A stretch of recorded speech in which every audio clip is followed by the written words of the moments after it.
அனைவருக்கும் வணக்கம். எல்லோரும் நல்லா இருக்கீங்களா? இன்றைக்கான லைவ் வந்து நம்ம 7th 8th 9th கொடுத்துருந்தோம். மனித உரிமைகள் மற்றும் ஐக்கிய நாட்டு சபை, அப்புறம் தேர்தல் அரசியல் கட்சிகள் மற்றும் அழுத்த குழுக்கள், இதிலிருந்து தான் ஒரு 20 கேள்விகள் பார்க்க போகிறோம். சரிங்களா? ஃபர்ஸ்ட் கொஸ்டின் பார்த்துடலாம். பின்வரும் கூற்றுக்களை கவனி. ஒரு கட்சி அங்கீகரிக்கப்படுவதற்கு 3 ஆண்டுகளாக அரசியல் செயல்பாடுகளில் ஈடுபட்டிருக்க வேண்டும். இரண்டாவது வந்து வேட்பாளர்கள் குறைந்தபட்சம் 6% ஓட்டுகளை வந்து இறுதியாக நடைபெற்ற பொதுத் தேர்தல்களில் பெற்றிருத்தல் வேண்டும். இதில் வந்து எது சரி அப்படின்னு சொல்லி விடையளிங்க.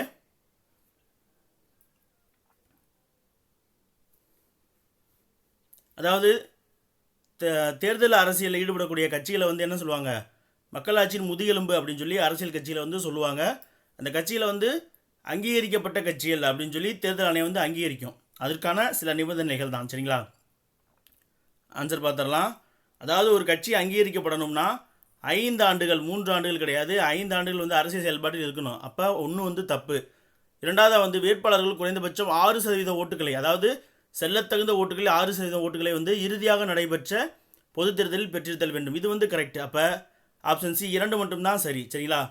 அதாவது அரசியல் கட்சியில் வந்து இரண்டாக பிரிப்பாங்க. ஒன்று வந்து நேஷனல் பார்ட்டிஸ், தேசிய கட்சிகள், இன்னொன்று வந்து மாநில கட்சிகள் அப்படின்னு சொல்லி பிரிப்பாங்க. ஒரு கட்சி மாநில கட்சியாக இருக்கணும் அப்படின்னா அந்த நடைபெற்ற சட்டசபை தேர்தலில் செல்லத்தகுந்த வாக்குகளில் வந்து 6% வாக்கை வந்து பெற்றிருத்தல் வேண்டும். சரிங்களா? 6% வாக்கை பெற்ற கட்சிகள் வந்து என்னது, மாநில கட்சிகளாக அங்கீகரிக்கப்படும். அதே போல் தேசிய கட்சியாக ஒரு கட்சி அங்கீகரிக்கப்படணும் அப்படின்னா குறைந்தபட்சம் 4 மாநிலத்திலாவது என்னது மாநில கட்சி அப்படிங்கிற அந்தஸ்தை பெற்றிருக்க வேண்டும். சரிங்களா?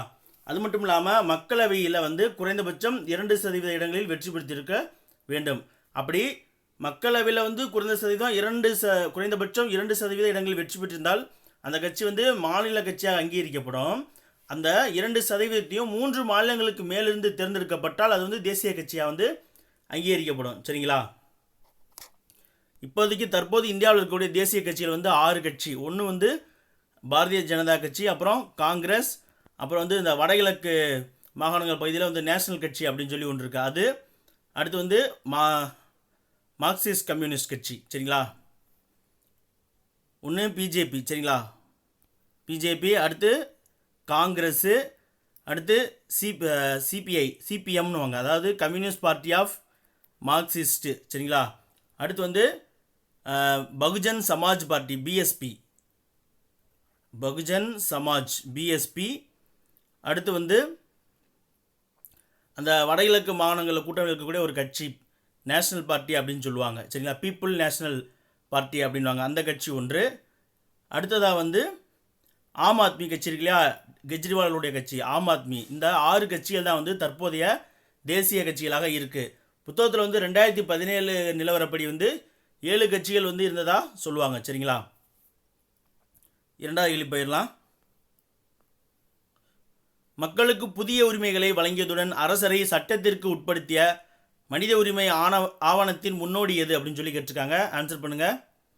மகாசாசனம் 1215 இங்கிலாந்தில் கொண்டு வரப்பட்டதா, இல்லை உரிமை மனு 1628 இங்கிலாந்தில் கொண்டு வரப்பட்டதா, ஆங்கில உரிமைகள் மசோதா 1689, இல்லை ஹேபியஸ் கார்பஸ் சட்டம் 1679?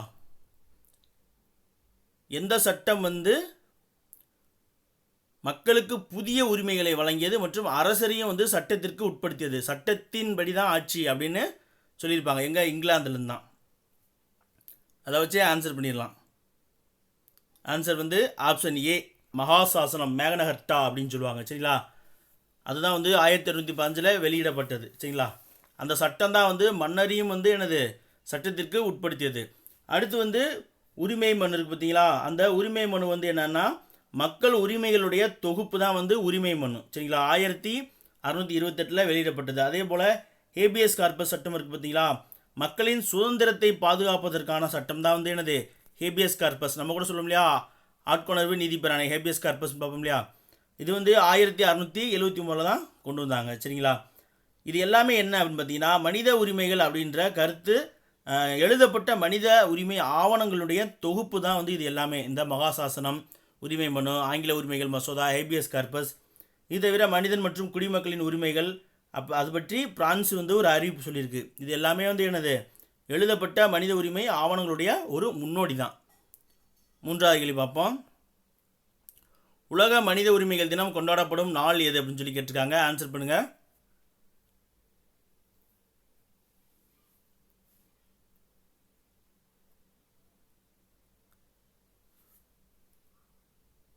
ஆன்சர் வந்து டிசம்பர் 10. இந்த நாளை தான் வந்து என்னது உலக மனித உரிமை தினமாக ஐநா சபை வந்து அறிவித்து கொண்டாடிட்டு வருது. அது ஏன் அப்படின்னு சொல்லி பின்னாடி கேள்வி இருக்குது, நம்ம அதில் பார்த்துலாம். சரிங்களா? அக்டோபர் 2 இருக்குது பார்த்தீங்களா? அக்டோபர் 2 வந்து 2007ஆம் ஆண்டு ஐநா சபை வந்து என்னது அகிம்சை தினமாக அறிவித்தது. சரிங்களா? அக்டோபர் 2 காந்தி ஜெயந்தி வந்து அகிம்சை தினமாக அறிவித்தது. சரிங்களா? அடுத்து 4வது கேள்வி பார்ப்போம். ஐக்கிய நாடுகள் சபை எத்தனை அலுவல் மொழிகளை கொண்டுள்ளது அப்படின்னு சொல்லி கேட்டிருக்காங்க. எத்தனை அலுவல் மொழிகள் வந்து ஐநா சபையில் இருக்குது அப்படின்னு சொல்லி கேட்டிருக்காங்க. அதாவது அந்த ஐநா சபை கட்டிடத்தில் ஒரு அந்த அலுவல் மொழிகள் எல்லாமே வந்து எழுதியிருப்பாங்க. சரிங்களா? இந்த நம்ம கணியன் பூங்குன்றனாருடைய பாடல் இருக்கு இல்லையா, யாதும் ஊரே யாவரும் கேளீர், அதெல்லாமே வந்து அங்கே எழுதப்பட்டிருக்கு அப்படின்ற மாதிரி சொல்கிறாங்க. இந்த கேள்விக்கான விடை வந்து என்ன அப்படின்னு பார்த்தீங்கன்னா 6 அலுவல் மொழிகளை வந்து ஐநா சபை வந்து பெற்றிருக்கு. சரிங்களா? இந்த செய்தி வந்து நமக்கு எதுலேருந்து கிடைக்குது அப்படின்னா சைரஸ் சிலிண்டர் அப்படின்னு சொல்கிறாங்க. பொது ஆண்டு 539. சரிங்களா? கிமு பொது ஆண்டு 539 அப்போதைக்கு இருந்த பாரசீக மன்னரான சைரஸ் அப்படிங்கிறவர் வந்து அடிமைகள் சார்ந்து கியூனிஃபார்ம் எழுத்துக்களில் வந்து அக்காடியன் மொழியில் வந்து சிலிண்டர் வடிவிலான சுட்ட களிமண்ணில் வந்து பதிவு செய்கிறார். சரிங்களா? அதாவது சமத்துவம் சார்ந்து அடிமைகளை விடுவித்து மக்கள் அனைவரும் தங்கள் சொந்த மதத்தை வந்து தேர்ந்தெடுக்கக்கூடிய உரிமை உண்டு அப்படின்னு சொல்லி அறிவிக்கிறார். சரிங்களா? அப்போதெல்லாம் வந்து மனிதரை வந்து அடிமையாக வச்சுருந்தாங்களே, அந்த முறையை விடுவித்து என்ன பண்ணுறாரு, எல்லா மக்களுக்கும் தங்களுடைய சொந்த மதத்தை தேர்ந்தெடுக்கக்கூடிய உரிமை உண்டு அப்படின்னாரு. அதே போல் பிரிட்டிஷ் இந்தியாவில் வந்து அடிமை முறை வந்து எப்போது ஒழிக்கப்பட்டது அப்படின்னு பார்த்தீங்கன்னா 1843 தான் வந்து என்னது பிரிட்டிஷ் இந்தியாவில் அடிமை முறை ஒழிக்கப்பட்டது. அதைத் தொடர்ந்து பிரிட்டிஷ் காலனி நாட்டுக்கு வந்து இங்கேருந்து இடம்பெயர்ந்து தமிழர்கள்லாம் போக ஆரம்பித்தாங்க. சரிங்களா? அந்த சிலிண்டருக்கு பார்த்தீங்களா, சைரஸ் சிலிண்டர், அந்த சிலிண்டரில் இருக்கக்கூடிய அந்த ஆவணங்கள் எல்லாமே வந்து இந்த 6 ஐநா சபையினுடைய 6 அலுவல் மொழிகள்லையும் வந்து மொழிபெயர்க்கப்பட்டிருக்கு. சரிங்களா? இதுதான் வந்து உலக மனித உரிமைகள் பிரகடனத்தினுடைய முதல் 4 விதிகளுக்கு இணையாக இருக்குதான். சரிங்களா? உலக மனித உரிமைகள் பிரகடனத்தின் முதல் 4 விதிகளுக்கு இணையாக இருக்கக்கூடியதான் வந்து இந்த சைரஸ் சிலிண்டருடைய ஆவணங்கள். 5வது கேள்வி பாருங்கள். தேசிய மனித உரிமைகள் ஆணையத்தின் தலைவரையும் உறுப்பினர்களையும் நியமனம் செய்பவர் யார் அப்படின்னு சொல்லி கேட்டிருக்காங்க. ஆன்சர் பண்ணுங்க. பிரதமர், குடியரசுத் தலைவர், நாடாளுமன்றம், மத்திய உள்துறை அமைச்சர், இதில் யார்?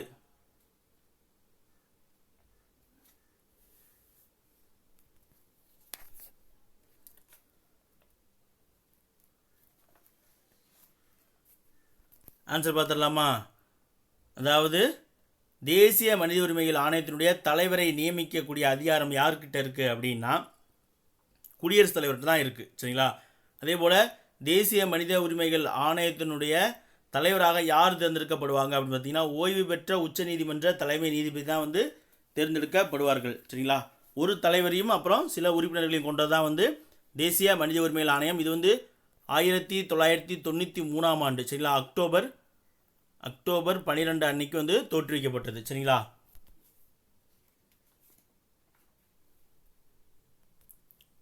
அடுத்து 6வது கேள்வி பார்த்துடலாம். தேசிய மனித உரிமைகள் ஆணையத்தின் தலைவர் மற்றும் உறுப்பினர்களின் அதிகபட்ச வயது வரம்பு என்ன அப்படின்னு சொல்லி கேட்டிருக்காங்க. ஆன்சர் பண்ணுங்க. 60, 65, 70, 73?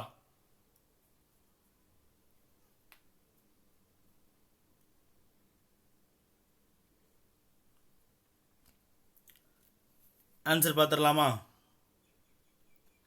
அதாவது தேசிய மனித உரிமைகள் ஆணையத்தினுடைய தலைவர் மற்றும் உறுப்பினர்களுடைய வயது இதிலே வந்து ஓய்வு பெற்றவர்கள் தான் வருவாங்க அப்படின்னு சொல்லிட்டோம்.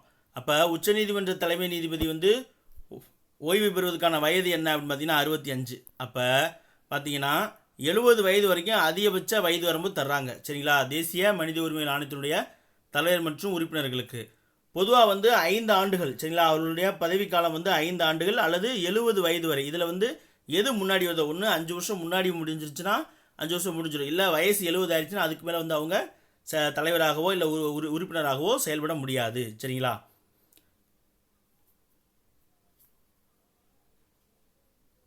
அடுத்து 7வது கேள்வி. 1995ஆம் ஆண்டில் பெய்ஜிங்கில் 4வது உலக மகளிர் மாநாடு நடைபெற்றது.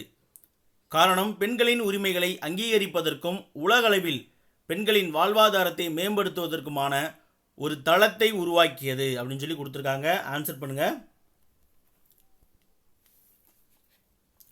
தேசிய மனித உரிமைகள் ஆணையம் வந்து 1993 அக்டோபர் 12 நிறுவப்பட்டது அப்படின்னு பார்த்தோமா. அதே போல் தமிழ்நாட்டில் வந்து 1997 1997 வந்துட்டு என்ன பண்ணுறாங்க, மாநில மனித உரிமைகள் ஆணையத்தை வந்து அமைக்கிறாங்க. சரிங்களா? எப்போ? ஏப்ரல் 17 அன்னைக்கு. சரிங்களா? இப்போ இந்த கேள்விக்கான விடை பார்க்கலாமா?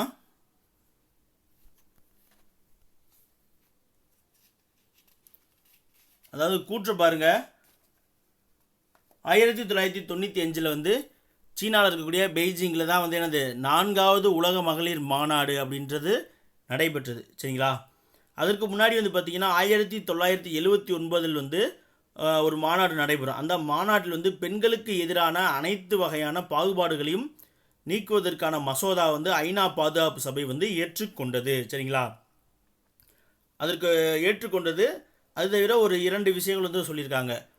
இந்த 1979 மற்றும் 78 1979 வந்து சர்வதேச குழந்தைகள் ஆண்டு அப்படின்னு சொல்லி ஐநா சபை வந்து அறிவிச்சிருக்கு. 1978 சர்வதேச பெண்கள் ஆண்டு அப்படின்னு சொல்லி அறிவிச்சிருக்கு. சரிங்களா? அதன் அடிப்படையில் தான் வந்து 1979 நடைபெற்ற மாநாட்டில் பெண்களுக்கு எதிரான அனைத்து வகையான பாகுபாடுகளையும் நீக்குவதற்கான அந்த மசோதா வந்து ஐநா சபை வந்து ஏற்றுக்கொண்டது. சரிங்களா? அப்போ இப்போ இது பார்த்திங்கன்னா அதற்கு அடுத்து நடைபெற்று தான் இந்த 4வது உலக மகளிர் மாநாடு. காரணம் பாருங்கள், பெண்களின் உரிமைகளை அங்கீகரிப்பதற்கும் உலகளவில் பெண்களின் வாழ்வாதாரத்தை மேம்படுத்துவதற்குமான ஒரு தளத்தை உருவாக்கியது.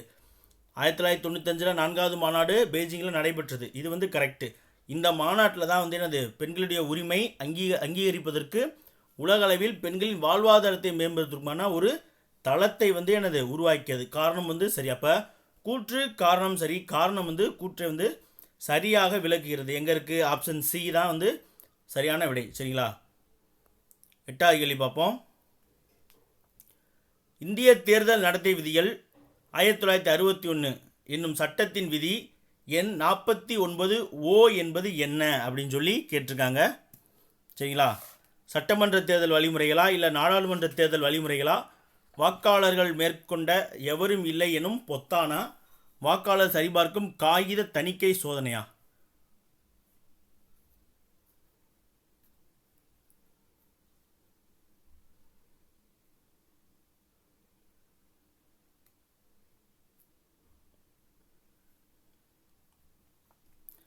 ஆன்சர் பார்த்துடலாமா? என்னது, அதாவது இந்த 1961 இருக்கு பார்த்தீங்களா, 1961 சட்ட விதி 49(O) வந்து என்ன சொல்லுது அப்படின்னு பார்த்தீங்கன்னா, அதுதான் வந்து என்னது நோட்டா, அதாவது none of the above, அதாவது மேற்கண்ட எவரும் இல்லை, வாக்காளர்களில் வந்து மேற்கண்ட எவரும் இல்லை அப்படின்ற ஒரு பொத்தானை வந்து அறிமுகப்படுத்துது. இப்போ நீங்கள் ஓட்டு போட போகிறீங்க, அங்கே இருக்கக்கூடிய வேட்பாளர்கள் யாருமே வந்து உங்களுக்கு நீங்கள் தேர்ந்தெடுக்கக்கூடியவர்களா இல்லை, உங்களுக்கு விருப்பமானவங்களா இல்லை அப்படின்னா நீங்கள் என்ன பண்ணலாம், மேற்கண்ட எவரும் இல்லை அப்படின்ற பட்டனை வந்து அழுத்திட்டு வரலாம். சரிங்களா? அது வந்து தான் வந்து சொல்லக்கூடிய பிரிவு தான் வந்து விதி தான் வந்து 49(O). சரிங்களா? அதே போல் தேர்தல் வழிமுறைகளை வந்து சொல்லக்கூடிய பிரிவு வந்து நமக்கு பின்னாடி கேள்வியில் வரும், அதில் பார்த்துடலாம். சரிங்களா? 9வது கேள்வி. பின்வரும் கூற்றுக்களை கவனி. ஒன்று வந்து 2014 நடைபெற்ற பொதுத் தேர்தலில் முதன்முறையாக நோட்டா அறிமுகப்படுத்தப்பட்டது. எங்கள் இந்தியாவில் நடைபெற்ற 2014 ஆண்டு நடைபெற்ற பொதுத் தேர்தலில் தான் நோட்டா வந்து அறிமுகப்படுத்தப்பட்டது. அடுத்து 2வது, உலகில் நோட்டாவை அறிமுகப்படுத்திய 4வது நாடு இந்தியா ஆகும் அப்படின்னு சொல்லி கொடுத்துருக்காங்க. இந்த 2 கூற்றுக்களில் எந்த கூற்று சரி தவறு அப்படின்னு சொல்லி விடையளிங்க.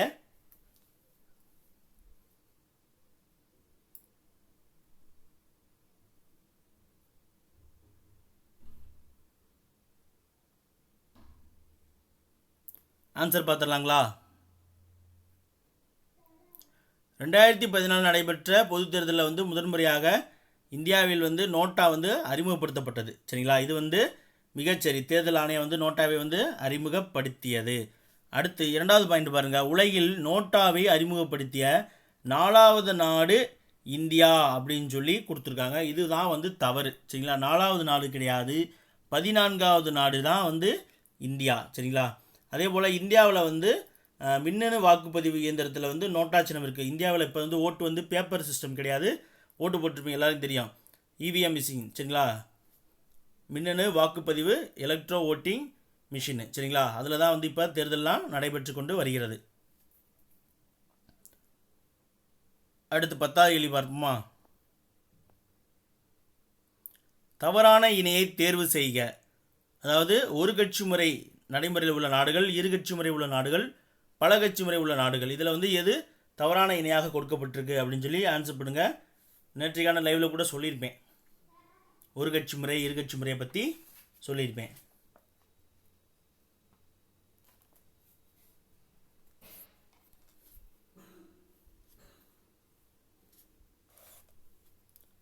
ஆன்சர் பார்க்கலாங்களா.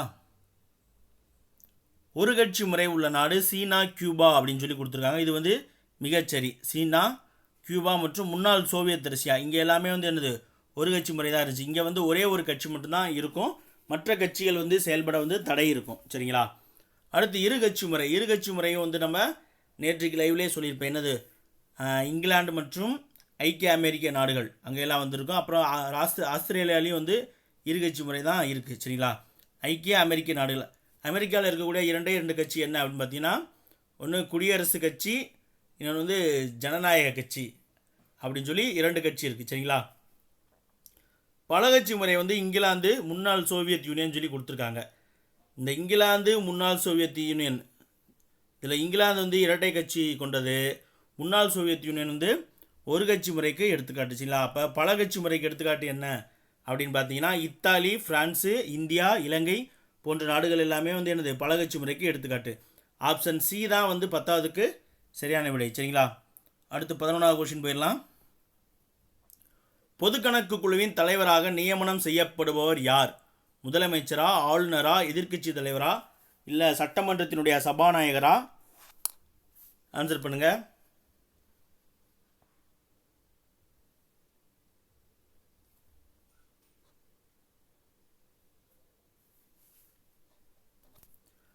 அதாவது சட்டமன்றத்தில், நாடாளுமன்றத்தில் வந்து எதிர்க்கட்சியினுடைய பங்கு அப்படின்னு பார்த்தீங்கன்னா, எதிர்க்கட்சி வந்து ஆளுங்கட்சியினுடைய திட்டங்கள் இல்லை அரசின் கொள்கை முடிவுகளை வந்து விமர்சனம் செய்யும், கேள்விகள் எழுப்பும். அது மட்டும் இல்லாமல் நான் ஏற்கனவே சொல்லியிருப்பேன், எதிர்க்கட்சிக்குன்னு ஒரு தலைவர் இருப்பாங்க. எதிர்க்கட்சி உறுப்பினர்களால் தேர்ந்தெடுக்கப்பட்ட ஒரு தலைவர் இருப்பார். அவர் வந்து எதிர்க்கட்சி தலைவர் அப்படின்னு சொல்லுவாங்க. அவருக்கு வந்து கேபினெட் அமைச்சர் தகுதியை பெறுவார். அவர் வந்து பொது நடவடிக்கைகளை வந்து பாதிக்கும் ஆளும் கட்சியினுடைய தவறான கொள்கைகளை வந்து எதிர்க்கிறார். சரிங்களா, அது மட்டும் இல்லாமல் பொது கணக்கு குழுவினுடைய தலைவராகவும் நியமனம் செய்யப்படுவார். சரிங்களா, அப்போ யார்? எதிர்க்கட்சி தலைவர் தான் சரியான விடை. அவர் தான் வந்து பொது கணக்கு குழுவினுடைய தலைவராக தேர்ந்தெடுக்கப்படுவார். அது மட்டும் இல்லாமல் பொது கணக்கு குழுவினுடைய தலைவராக இருந்து அரசு துறைகளின் செயல்பாடுகளையும் அவர் கேள்விக்கு உள்ளாக்குவார். அது மட்டும் இல்லாமல் மக்கள் நலனுக்காக செலவிடப்படும் பொது பணத்தை வந்து யார்? எதிர்க்கட்சி தலைவர் வந்து ஆய்வு செய்கிறார். சரிங்களா, அது மட்டும் இல்லாமல் மத்திய கண்காணிப்பு ஆணையம் இருக்கும் இல்லையா, சிவிசி, சென்ட்ரல் விஜிலன்ஸ் கமிஷன் இருக்கு இல்லையா, அதனுடைய தலைவர் மற்றும் உறுப்பினர்களை தேர்ந்தெடுப்பதில் கூட வந்து இந்த எதிர்க்கட்சி தலைவர் வந்து ஒரு முக்கிய பங்கு வகிக்கிறார். சரிங்களா, 12வது கேள்வி போயிடலாம். இந்தியாவில் பின்வரும் எந்த நாளினை தேசிய வாக்காளர் தினமாக கொண்டாடுகிறோம் அப்படின்னு சொல்லி கொடுத்துருக்காங்க. டிசம்பர் 10, ஜனவரி 10, இல்லை ஜனவரி 15, ஜனவரி 25? ஒரு முறை வந்து இது டிஎன்பிசியில் கேட்டிருக்காங்க அப்படியேன்னு, தேசிய வாக்காளர் தினம். அதே போல் தேசிய உள்ளாட்சி தினம் கேட்டிருக்காங்க, ஏப்ரல் 24. தேசிய உள்ளாட்சி தினமும் டிஎன்பிசியில் கேட்டிருக்காங்க. அதே போல் பிரவாசிய பாரதிய தினம், அதாவது பிரவாசிய பாரதிய தினம்னா வெளிநாடு வாழ் இந்தியர் தினம், அதுவுமே டிஎன்பிசியில் கேட்டது தான். சரிங்களா, ஆன்சர் பார்த்துடலாமா? ஆப்ஷன் டி, ஜனவரி 25 தான் வந்து என்னது இந்தியாவில் வந்து தேசிய வாக்காளர் தினமாக கொண்டாடப்படுகிறது. அதே போல் பிப்ரவரி 28 வந்து தேசிய சயின்ஸ் டேவாக வந்து நேஷனல் சயின்ஸ் டேவாக கொண்டாடிட்டு வரோம். சரிங்களா, அதே போல் ஜனவரி 9 வந்து 2 ஆண்டுகளுக்கு ஒரு ஆண்டு விட்டு ஒரு ஆண்டு பிரவாசிய பாரதிய தினம், அதாவது வெளிநாடு வாழ் இந்தியர் தினமாக கொண்டாடிட்டு வரோம். சரிங்களா? அதே போல் தேசிய உள்ளாட்சி தினம் வந்து ஏப்ரல் 24. சரிங்களா? ஏப்ரல் 24. மார்ச் 22 வந்து உலக நீர் தினம். அதே போல் தமிழக உள்ளாட்சி தினம் வந்து நவம்பர் 1. சரிங்களா? நவம்பர் 1 தமிழக உள்ளாட்சி தினம். 13வது கொஸ்டின் பார்ப்போம். இந்திய குடியரசுத் தலைவர் பின்வரும் உறுப்பினர்கள் கொண்ட தேர்தல் குழு மூலம் தேர்ந்தெடுக்கப்படுகிறார். இதில் பொருத்தமற்றதை தேர்வு செய்ய. நான் ஏற்கனவே சொல்லியிருப்பேன். அதாவது குடியரசுத் தலைவரை தேர்ந்தெடுக்கக்கூடிய உறுப்பினர்கள் கொண்ட அமைப்பு வந்து என்னன்னு சொல்லுவாங்க, எலக்டோரியல் காலேஜ் அப்படின்னு சொல்லுவோம் இல்லையா, அப்படின்னு சொல்லியிருப்பேன். அந்த எலக்டோரியல் காலேஜில் பொருத்தமற்றதை வந்து நீங்கள் தேர்ந்தெடுத்து ஆன்சர் பண்ணுங்கள்.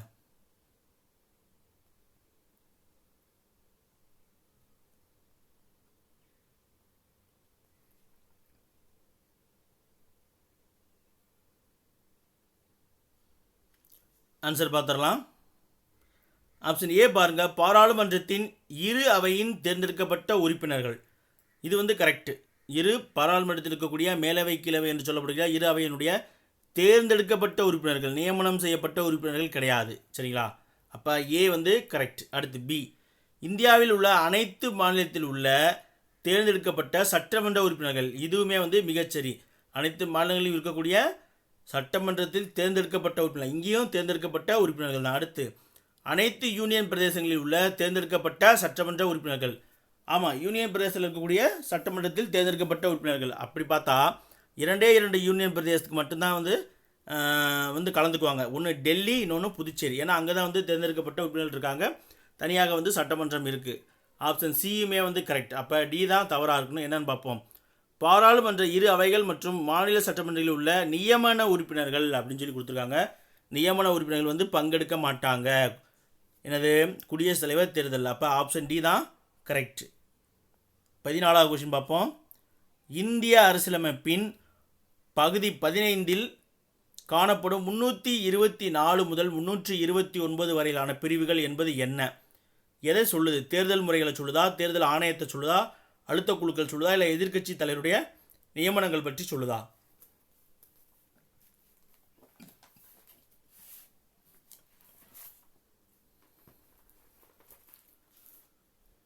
ஆன்சர் பார்த்துடலாங்களா?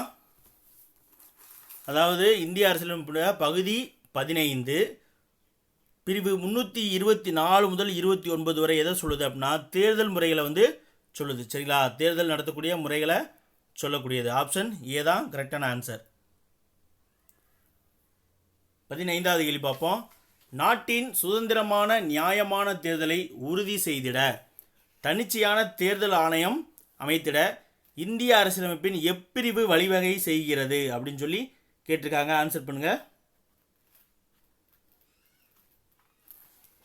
அதாவது 324லேருந்து 29 வரைக்கும் வந்து என்னது தேர்தல் சம்பந்தமான செய்திகளை சொல்லக்கூடியதான். அதில் என்னது தன்னிச்சையான தேர்தல் ஆணையம் அமைத்திட இந்திய அரசியலமைப்பின் எந்த பிரிவு வந்து வழிவகை செய்கிறது அப்படின்னு தான் கேள்வி.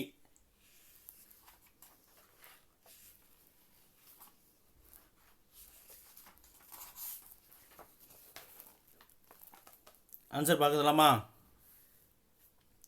முதல் பிரிவான 323 அதுதான் சரியான விடை. அதுதான் வந்து என்ன சொல்லுது, அதுதான் வந்து சுதந்திரமான தேர்தல் ஆணையம் அமைக்கணும் அப்படின்னு சொல்லுது. சரிங்களா? சாரி 324, ஏன்னா பிரிவு ஆரம்பிக்கிறதே வந்து அதனால தான் ஒரு நிமிஷம் தடுமாறிட்டேன். 324 தான் வந்து ஆரம்பிக்குது. சரிங்களா? 324 to 29 தான். அப்போ அதுதான் முதல் பிரிவு தான் வந்து என்னது ஒரு தன்னிச்சையான தேர்தல் ஆணையம் அமைத்திட அரசியலமைப்புக்கு வழி சொல்லுது. சரிங்களா? 15க்கு வந்து ஆப்ஷன் பி தான் சரியான விடை. 16வது கேள்வி பாருங்க. உலகளாவிய மனித உரிமைகள் பேரறிக்கை ஐநா சபையில் நிறைவேற்றப்பட்ட நாள் எது அப்படின்னு சொல்லி கேட்டிருக்காங்க. எந்த தேதியில் உலகளாவிய மனித உரிமைகள் பேரறிக்கை வந்து ஐநா சபையில் நிறைவேற்றப்பட்டது? விடை சொல்லுங்க. 1945 அக்டோபர் 24 இல்லை 1945 டிசம்பர் 10, 1948 அக்டோபர் 24 இல்லை 1948 டிசம்பர் 10?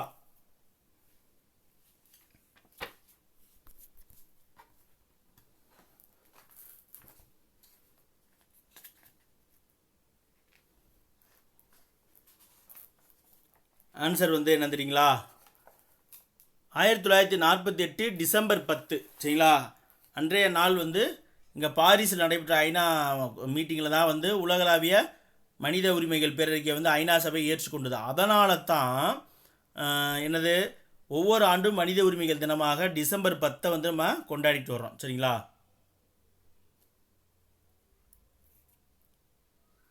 இந்த ஆப்ஷன் ஏல இருக்கு பாருங்க, 1945 அக்டோபர் 24 இன்றைய நாள் தான் வந்து ஐநா சபை வந்து நிறுவப்பட்டது சரிங்களா? ஐநா அவை வந்து நிறுவப்பட்ட ஆண்டு 1945 அக்டோபர் 24 சரிங்களா? அந்த கூட்டம் எங்கே நடைபெற்றுச்சுன்னா பாரிஸில் நடைபெற்றுச்சு. அது சொல்லிட்டீங்களா? பாரிஸ் நகரில், பிரான்ஸில் இருக்கக்கூடிய பாரிஸில் தான் வந்து அந்த கூட்டம் நடைபெற்றது. எப்போ? 1948 டிசம்பர் 10 அன்னைக்கு. 17வது கேள்வி பார்ப்போம். பின்வரும் கூற்றுக்களை கவனிக்க சொல்லியிருக்காங்க. ஒன்று வந்து அடிப்படை கடமைகள் 1976ஆம் ஆண்டு 41வது சட்ட திருத்தத்தின் மூலம் இணைக்கப்பட்டன.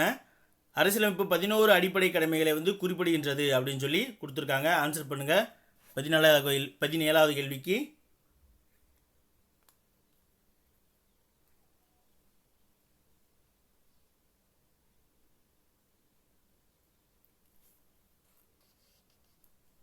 பார்த்தோன்னே அடிச்சிருவோம். ஆன்சர் வந்து பார்த்துடலாங்களா? அடிப்படை கடமைகள் வந்து 1976 தான். ஆனால் 41வது சட்ட திருத்தம் கிடையாது, 42வது சட்ட திருத்தம் சரிங்களா? அதன் மூலம் தான் அடிப்படை கடமைகள் இணைக்கப்பட்டது. அதே போல் இந்திய அரசியலமைப்பு வந்து நமக்கு ஃபண்டமெண்டல் டியூட்டிஸ் 11 அடிப்படை கடமைகளை வந்து வழங்கியிருக்கு சரிங்களா? 11 அடிப்படை கடமைகளை வழங்கியிருக்கு. அப்போ 1 வந்து தவறு, 2 சரி. எங்கள் ஆப்ஷன் பி தான் கரெக்டான விடை சரிங்களா? 17க்கு ஆப்ஷன் பி. 18வது கேள்வி பாருங்கள். 6 முதல் 14 வயது வரையுள்ள குழந்தைகளுக்கு இலவச மற்றும் கட்டாய கல்வி வழங்க வழிவகை செய்யும் அரசியல் அமைப்பு பிரிவு எது அப்படின்னு சொல்லி கேட்டிருக்காங்க. ஆன்சர் பண்ணுங்க.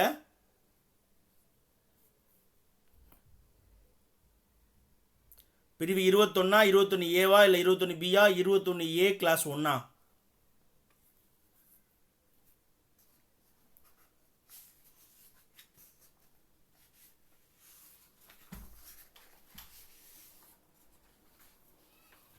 ஆன்சர் பார்க்கலாங்களா? பிரிவு 21A சரிங்களா? பிரிவு 21A ஆப்ஷன் பி இதுதான். அதாவது 2002 86வது சட்டத்திருத்தத்தின் போது 6 முதல் 14 வயதுள்ள குழந்தைகளுக்கு இலவச மற்றும் கட்டாய கல்வி வழங்க வழிவகை செய்யக்கூடிய அரசு பிரிவு வந்து அரசியலமைப்பு பிரிவு 21A வந்து திருத்தி அமைக்கப்பட்டது சரிங்களா?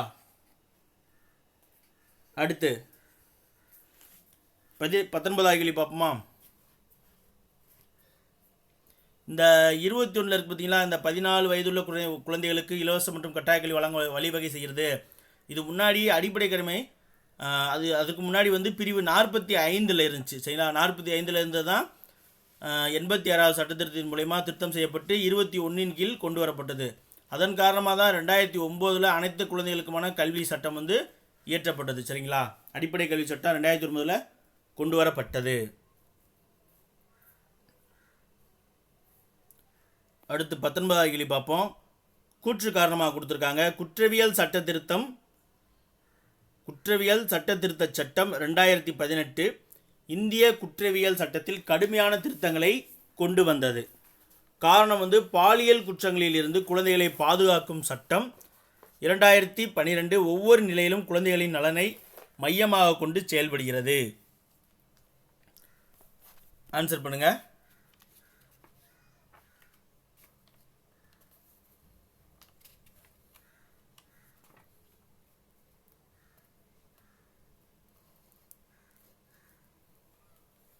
அதே போல் மூத்த குடிமக்கள் பராமரிப்பு சட்டம் அப்படின்னு சொல்லுவாங்க, சீனியர் சிட்டிசன் ஆக்ட் அப்படின்வாங்க. அது வந்து 2007ஆம் ஆண்டு சரிங்களா?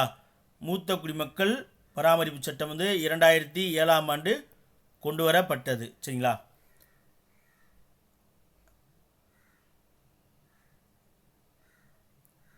சிறார் நீதி சட்டம் அப்படின்னு ஒரு சட்டம் இருக்குது. 2000 கொண்டு வரப்பட்டது தான் வந்து என்னது? சிறார் நீதி சட்டம். குழந்தைகளை வந்து பராமரித்தல் மற்றும் பாதுகாத்தல் சம்பந்தமான சட்டம்.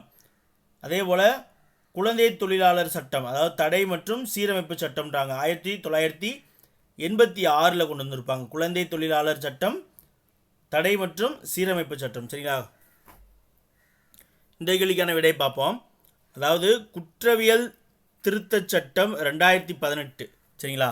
அது வந்து இந்திய குற்றவியல் சட்டத்தில் கடுமையான திருத்தங்களை வந்து கொண்டு வந்தது. இது வந்து மிகச்சரி. சரிங்களா?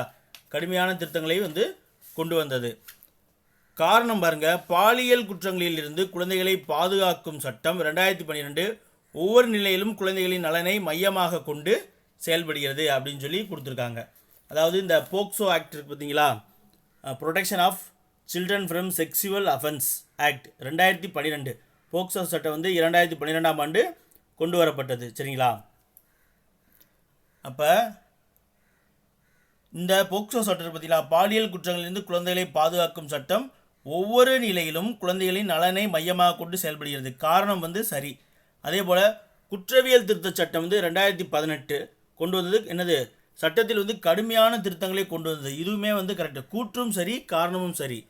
ஆனால் 2018 ஏப்ரலில் என்ன பண்ணுறாங்க அப்படின்னா, இந்த போக்சோவில் வந்து திருத்தம் கொண்டு வராங்க. சரிங்களா? இது வந்து குற்றவியல் திருத்த சட்டம், இது வந்து போக்சோ சட்டம். அப்போ கூற்றும் சரி, காரணம் சரி. காரணம் வந்து கூற்றிற்கானது. ஆப்ஷன் சி தான் கரெக்டு. சரிங்களா? லாஸ்ட் கொஸ்டின் பார்க்கலாம். 8000 கிலோமீட்டர் நீள குழந்தை உழைப்புக்கு எதிரான உலகளாவிய அணிவகுப்பை முன்னின்று நடத்தியவர் யார் அப்படின்னு சொல்லி கேட்டிருக்காங்க. இவரை பற்றி நமக்கு முன்னாடியே தெரியும். தமிழ்லேயும் இவரை பற்றி கேள்விகள்லாம் வந்திருக்கு. சரிங்களா?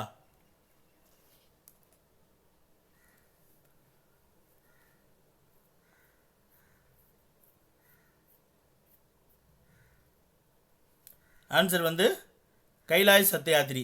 பேட்டி பச்சாவ் அப்படின்வாங்க. அதாவது குழந்தைகளை பாதுகாப்போம் அப்படின்னு ஒரு இயக்கம் வச்சு நடத்தி அவர் தான் வந்து கிட்டத்தட்ட 80,000 கிலோமீட்டர் நீள குழந்தை உழைப்புக்கு எதிரான உலகளாவிய அணிவகுப்பை நடத்தி காட்டியவர். சரிங்களா? அது மட்டும் இல்லாமல் 86,000த்திற்கும் அதிகமான இந்திய குழந்தைகள் இவரால் வந்து இவரது குழுவினாலும் வந்து மீட்கப்பட்டிருக்காங்க. சரிங்களா? இந்த அணிவகுப்பு வந்து இவர் எந்த வருஷம் நடத்தினார் அப்படின்னு பார்த்தீங்கன்னா 1998 தான் வந்து இந்த அணிவகுப்பை கைலாஷ் சத்யார்த்தி அவர்கள் வந்து நடத்தியிருப்பாங்க. சரிங்களா? அதே போல் அந்த குழந்தை தொழிலாளர் முறைக்கு எதிரான சட்டத்திருத்தம் என்ன அப்படின்னு பார்த்தீங்கன்னா பிரிவு 24, அப்புறம் 23 இதெல்லாமே வந்ததில் வரும். சரிங்களா? கொத்தடிமை முறை ஒழிப்பில் 23 வரும். 24 வந்து குழந்தையை சார்ந்து வரும். என்னென்னா 14 வயதுக்குட்பட்ட எந்த குழந்தையும் ஆபத்தான வேலைகளில் ஈடுபடுத்தக்கூடாது. அதே போல் பிரிவு 45 51 கொண்டு வந்தான்னு பார்த்தோம் இல்லையா? சரி, பிரிவு 45 21A 45 இப்போ என்ன இருக்குன்னா 14 வயது நிறைவடையும் வரை இலவச மற்றும் கட்டாய கல்வி அனைத்து குழந்தைகளுக்கும் அளிக்கப்பட வேண்டும். அதாவது நம்முடைய அடிப்படை கடமையில் வச்சுருக்காங்க. ஏன்னா அந்த குழந்தைகளுக்கு வந்து அடிப்படை உரிமை இருக்குதுன்னு தெரியாது. அவங்கள பெற்றவர்களான நமக்கு தானே என்னது அந்த குழந்தைகளுக்கு இப்படி படிக்கிறதுக்கான அடிப்படை உரிமை 21A கொடுத்துருக்காங்க அப்படின்னு தெரியும். அப்போ அதை வந்து இந்திய குடிமக்களுடைய கடமையில் சேர்க்குறாங்க. 45 வந்து கடமையாக வச்சுருக்காங்க. நம்ம வந்து எல்லாரும் அந்த கடமையை செய்யணும் அப்படிங்கிறதுக்காக. சரிங்களா? இன்றைக்கான லைவ் கிளாஸ் முடிஞ்சிருச்சு. 20 கேள்விகளுமே முடிஞ்சிருச்சு. இந்த கேள்விகள் எல்லாமே வந்து உங்களுக்கு ரொம்ப யூஸ்ஃபுல்லாக தான் இருந்திருக்கும் அப்படின்னு சொல்லி நினைக்கிறேன். சரிங்களா? இந்த நேற்றைக்கு கேள்வியில் வந்து ஒரு 4வது கேள்வியில் ஒரு தவறு நடந்துருச்சு. அதாவது நெகிழா அரசமைப்பு நெகிழும் அரசமைப்பில் வந்து ஒரு ஏதோ ஒரு ஞாபகத்தில் வந்து மாற்றி நான் புரிஞ்சுக்கிட்டதில் கொஞ்சம் தவறாக புரிஞ்சுக்கிட்டு உங்களுக்கு சொல்லிட்டேன். கமெண்ட்ஸ்லையுமே பார்த்தேன் ஆன்சர்ஸ் பெருசாக அதுக்கு யாரும் மாற்றி, ஆனால் ஆன்சர் எல்லாமே சி கரெக்டாக அப்போ சொல்லியிருந்தீங்க. ஆனால் நான் அப்பயே பார்த்துட்டு விட்டுட்டேன். சரி, நம்ம புரிஞ்சுட்டு தான் கரெக்டு அப்படின்ட்டு. அதாவது நெகிழா அரசமைப்பு அப்படின்னா என்ன அப்படின்னு பார்த்தீங்கன்னா, அரசியல் சாசனத்தில் திருத்தங்கள் ஏற்படுத்துவதற்கு சிறப்பு அரசியல் சாசன திருத்த முறை அல்லது அறுதி பெரும்பான்மை ஆதரவு முறையில் அமைப்பிற்கு தான் வந்து நெகிழா முறை அப்படின்றாங்க.